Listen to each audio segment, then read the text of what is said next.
y reflexión. Un espacio para dialogar con quienes ayudan a explicar el presente. En Imer Noticias, primera emisión.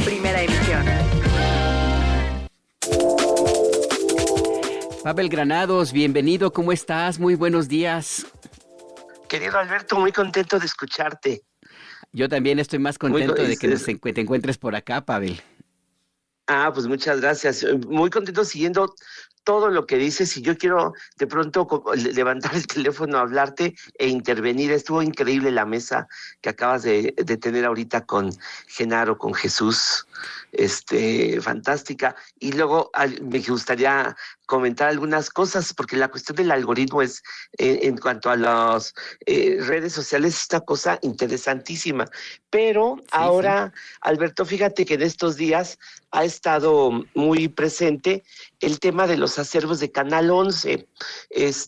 Incluso, bueno, como ya tú lo dijiste, hubo un desplegado de los medios públicos en torno al mantenimiento, a la preocupación que hay, ¿no? Porque Canal 11 es quizá el medio público que tiene los acervos más antiguos y quizá incluso yo creo que los más importantes y extensos, porque son archivos que ya tienen pues una antigüedad de más de 60 años. Entonces yo quisiera pues reflexionar en torno a la conservación de este tipo de documentos, a la preservación y también del origen, porque fíjate que la historia de este tipo de cintas es muy interesante. Mira, en primer lugar, te podría decir, Alberto, que las cintas magnéticas son, según la UNESCO, el soporte, digamos, de audiovisual o sonoro más frágil de cuantos existen. Incluso hay una alerta de la propia UNESCO en torno a la preservación de las cintas magnéticas. Son las más frágiles porque, mira, por ejemplo, todavía tenemos sonidos del siglo XIX en cilindros de cera, que ahí siguen, digamos que cuando se tocan, sí son frágiles y todo, pero si están en ciertas condiciones, bueno, hoy podemos reproducir muchos cilindros de cera. Pero las cintas magnéticas tienen una vida mucho más corta. Incluso, bueno, yo creo que no, en general no llegan a los 50 años en buenas condiciones, digo, hay con sus excepciones, pero tienen sus males, sus padecimientos, así como los humanos nos enfermamos. Uh-huh. Las cintas magnéticas tienen, por ejemplo, fundamentalmente tres enfermedades que son las principales, que serían la hidrólisis, que es cuando acumulan mucha agua. Entonces, las cintas muchas veces se tienen que hornear para poder, o sea, digamos, no que se pongan en horno, pero bueno, sí, en cierto horno que está en una temperatura como unos 30 y tantos grados. Ajá. Y tienen que estar así bastantes horas para irles quitando el agua, porque cuando tienen agua se pegan y es difícil digitalizarlas. Lo mismo, a veces se resecan y se quiebran, entonces se tienen que poner un barniz con materiales inertes, un barniz de elementos inertes para que no se pueda combatir esa resequedad. O bien llegan a tener síndrome de vinagre. Depende de las marcas, es decir, que la propia composición de las cintas lo que hacen es que produzcan vinagre. Uh-huh. Y entonces van deshaciendo las cintas. Llega un momento en que ya es imposible reproducirlas. Entonces, eso aqueja a las cintas magnéticas en general, a las de audiovisual o sonoras, ¿no? Sí. Y bueno, pues entonces tienen que estar monitoreándose todo el tiempo, además de que el principal enemigo de una cinta magnética es la variación de temperaturas o la variación incluso de se tiene que estar en unas condiciones de mayor resequedad. Entonces, por ejemplo, los grandes aceros Canal 22, Canal 11, lo que tienen es esas bóvedas en continua refrigeración y además que estén monitoreándose todo el día la variación tanto de la resequedad del aire como de la temperatura, ¿no? También es importante decir que, bueno, no conozco yo el acervo de Canal 11, pero ahí lo que se acostumbra es tener un gas que por cualquier cuestión de un posible incendio, el gas lo que hace en las bóvedas es que sofoca el oxígeno y hace que cualquier cerillo, cualquier cigarro que se pueda encender, se apaga inmediatamente, se extingue el oxígeno en las bóvedas, ¿no? Ujú. Entonces sí, lo que quiero compartir es que la conservación cotidiana de las cintas magnéticas es un trabajo que hay que estar al pendiente todo el tiempo, ¿no? Sí, Eso y por un lado. sí, y es importante, Sí, perdón, Pavel, para que la audiencia tenga claro de qué conversamos esta mañana. Eh, ay, claro. Canal 11, desde el 21 de mayo, está tomado por un grupo de estudiantes del Politécnico Nacional, el Instituto Politécnico Nacional, que protestan por la inconformidad que existe en algunas áreas del Poli, por la manera en la cual se Ujú. lleva la vida del IPN, del instituto. No quieren que esté el director de el Poli y tomaron la decisión de quedarse con las instalaciones del Canal 11, que desde el 21 de mayo, ya más de 2 meses, y no han permitido Meses, la sí. entrada de nadie para hacer pues prácticamente nada en el Canal 11. Y en los últimos días ha habido una petición urgente, muy urgente, para que, independientemente de las negociaciones que se tengan que llevar entre la autoridad del Politécnico, la Secretaría de Educación Pública con los estudiantes, se permita la entrada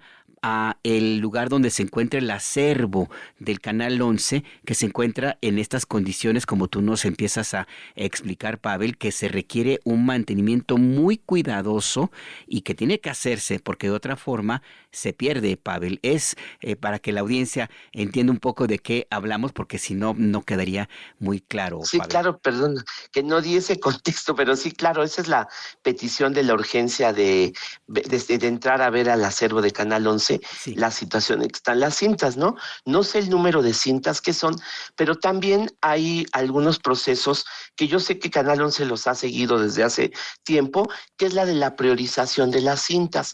Es decir, sé que se han digitalizado y es importante porque naturalmente que las cintas más antiguas son las que tienen mayor problema, ¿no? Incluso sé de muchos acervos comerciales, pues importantes de medios comerciales antiguos, que pues, yo no sé la suerte que han tenido, pero sí yo creo que las cintas más antiguas, por ejemplo, pensando en una empresa como Televisa, pues no se rescataron todas, ¿no?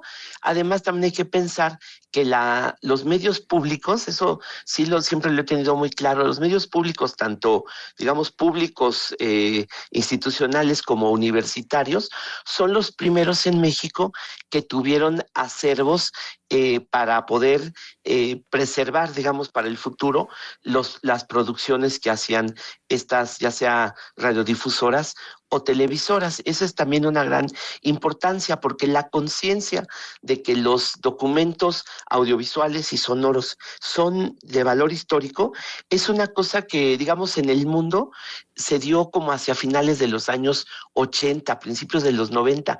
No es tan antigua esa conciencia y de manera, pues yo creo que de avanzada, los medios universitarios y públicos han tenido esa conciencia de los archivos, cada uno pues con unos problemas distintos, ¿no? Presupuestales, porque además hay otra cosa, le llamamos conservación al cuidado cotidiano, ¿no? Del material, pero le llamamos preservación a lo que es para el futuro, es decir, el tema de la digitalización y los metadatos, que también es otro problema que se tiene que seguir después, porque también los acervos descansan en servidores al interior de las instituciones. Digamos que lo que no se hacen es ponerlos en una nube, sino que también descansan y también esos servidores necesitan cuidado cotidiano, o sea que yo también sumaría a la cuestión de los acervos físicos, también la cuestión de los servidores que tienen que estar monitoreadas por los ingenieros que están a cargo de eso, ¿no? Bueno, yo creo, esto es una cosa muy general que les quería compartir a nuestro auditorio para que sepa más o menos las vicisitudes cotidianas que llevan el cuidado de los aceros. Pero fíjate que Alberto, que tiene cosas muy interesantes en la cuestión de las cintas magnéticas. Si hay tiempo, te digo rapidísimo de dónde provienen estos aspectos, que tiene un nombre relacionado que uno no se imagina, pero es el cantante Bing Crosby, que no sé si tú recuerdas, Sí, el otro no. gran crooner al lado de Frank Sinatra. Sí, cómo Él no. fue un empresario, además de cantante, que es magnífico, fue un empresario, pues se diversificó en muchas cosas. Mira, él fue el primero en invertir en las marcas de jugo congelado, es decir, el jugo de naranja congelado fue de los primeros, quizá el primer empresario que se dedicó a él, ¿no? Luego también hizo pues, negocios inmobiliarios y se dedicó a los pozos petroleros, pero resulta que él tuvo una relación muy importante con la tecnología, y es que Bing Crosby tenía ya en los años 40 un programa que tenía que hacer en vivo, y entonces lo hacía en la tarde. Él habló con los productores de la NBC y les dijo que ya no podía hacer esos programas en la tarde que eran exitosísimos, porque él a esa hora quería estar con su familia. Entonces, en esa época los programas de radio se grababan en discos que no eran de muy buena calidad. Entonces, lo que le dijeron los empresarios a Bing Crosby era que si él descubría una manera de que se pudieran grabar los programas, pero con la misma calidad de un programa en vivo, pues entonces se podía pensar en que se pudieran grabar y que él pudiera tener las noches del jueves o viernes que pasaba su programa para poderlo pasar con su familia. Entonces a Bing Crosby le dijeron que hubo un ingeniero que había descubierto en tiempos de la Guerra Mundial que los nazis tenían formatos que habían confiscado los aliados y que se habían hecho de algunas máquinas que eran precisamente las cintas magnéticas. Entonces Bing Crosby fue a conocer esas cintas magnetofónicas que eran primero de audio, y entonces vieron que eran tan buenas que sí, efectivamente son como programas en vivo. Si escuchamos esas cintas antiguas, son de veras, parece que estás oyendo un programa en vivo de la buena calidad que tiene, ¿no? Entonces él llevó esa tecnología para sus programas. Cuando llegó la televisión, entonces Bing Crosby se preguntó si era posible grabar la televisión de la misma manera en que se había podido grabar la radio. Y entonces, a partir de 1956, la marca Ampex fue la pionera en las grabaciones de video. Y entonces, Bing Crosby pagó $50,000 por esa primera grabadora. Entonces, también fue pionero en las grabadoras también de programas de televisión, y fue el momento, o sea, mediados de los años 50 finales, en que ya las televisoras en general en el mundo, aquí en la televisión también mexicana, que empezaron a traer esas cintas para poder grabar la televisión en video, porque pues te imaginarás que antes de este invento los programas nada más las cámaras eran nada más para transmitir los programas cotidianamente, pero no para grabar. Sí, mira. Entonces ahí está el inicio de esta manera de preservar. Mira qué interesante desde dónde viene la historia de esta parte del acervo de que es necesario conservar. No necesariamente quiero decir que el Canal 11 tiene cintas de Bing Crosby, pero este es un tema que tiene también una larga historia, y además de eso, que ya de suyo propio tendría eso, la necesidad de que se conserve, está el otro elemento que es el acervo más grande de los medios públicos en el país, y por eso es importante que esta mañana hayas recordado la urgencia de que se permita la conservación de este tesoro, Pavel. Muchas gracias. la monitoreo al menos. Oye, nada más una última cosa, Alberto, si me permites rapidísimo, que a veces se piensa que hoy con los aspectos ya digitales ya pasó a mejor vida las cintas magnéticas, y no, resulta que es lo contrario. Todos los medios ahora que parece que aparentemente son incorpóreos, que la nube, toda esa información descansa también en cintas magnéticas. Son cintas magnéticas digitales que se llaman LTO, que son las cintas en donde descansan todos los acervos del mundo. O sea, también son cintas magnéticas. Pues una razón de más para que se escuche este llamado y ojalá progrese la petición que se ha hecho por parte de los medios públicos. Pavel, muchas gracias. Esperemos que sí. Sí, Pavel, muchas gracias. Gracias por esta conversación. Gracias a ti, Alberto. Un gusto siempre. Un abrazo, hasta pronto. Un abrazo. Ahí es Pavel Granados, escritor, curador musical, editor, especialista en música popular mexicana.